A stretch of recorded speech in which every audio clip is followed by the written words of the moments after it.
Par exemple, on dit, certains ils disent aujourd'hui, ouais, mais celui-là, il enseigne le Coran, ou bien il enseigne le hadith, ou bien il a du ilm. Donc je vais m'asseoir avec lui pour profiter de son ilm, puis je vais pas prendre la bid'a qu'il enseigne. Hein? Donc ça c'est dangereux, et c'est ça que les ulama ont interdit, parce que parfois tu penses que tu es sûr de toi. Tu penses que tu vas pas être affecté, tu dis non, je vais juste aller écouter, puis je vais prendre le bien, puis je vais pas prendre le mal.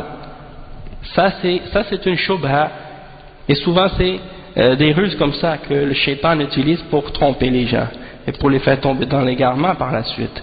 Parce que toi tu sais pas des fois comment faire pour distinguer entre qu'est-ce qui est vrai et faux, puisque ta science elle est limitée, ta compréhension elle est limitée, et tu peux t'imaginer parfois que tu es capable de connaître la distinction entre le vrai et le faux, mais il y en a parmi les gens de bid'a qui sont tellement habiles à mélanger les deux et à confondre les gens que tu risques d'accepter certaines de leurs idées sans même t'en apercevoir.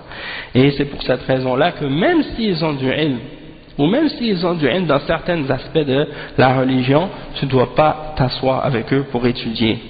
Hein? Tu ne dois pas t'asseoir avec eux pour étudier. Et comme certains shuyukh, ils ont expliqué, ils disent c'est mieux de s'asseoir avec quelqu'un qui a moins de ilm, mais qui est sur la sunna, que t'asseoir avec quelqu'un qui a beaucoup de ilm, mais qui est sur la bid'a.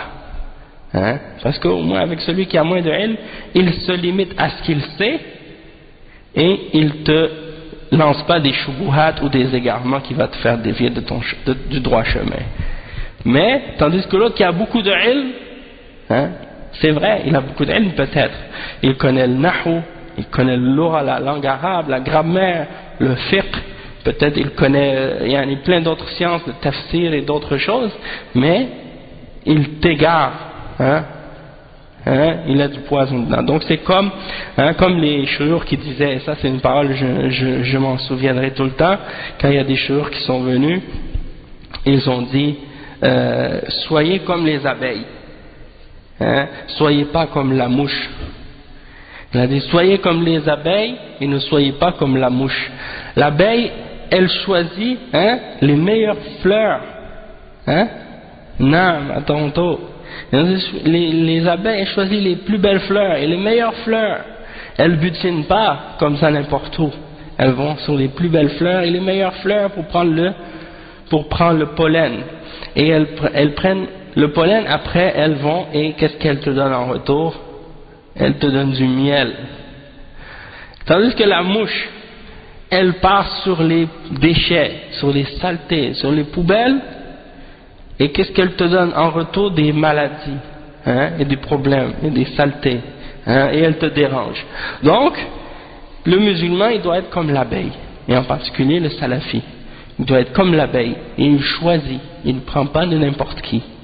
Et il donne des bons résultats, il donne des bons produits à la fin. Pas comme la mouche qui va partout, il prend de tout. Hein? Donc ça c'est un bon exemple pour nous à réfléchir.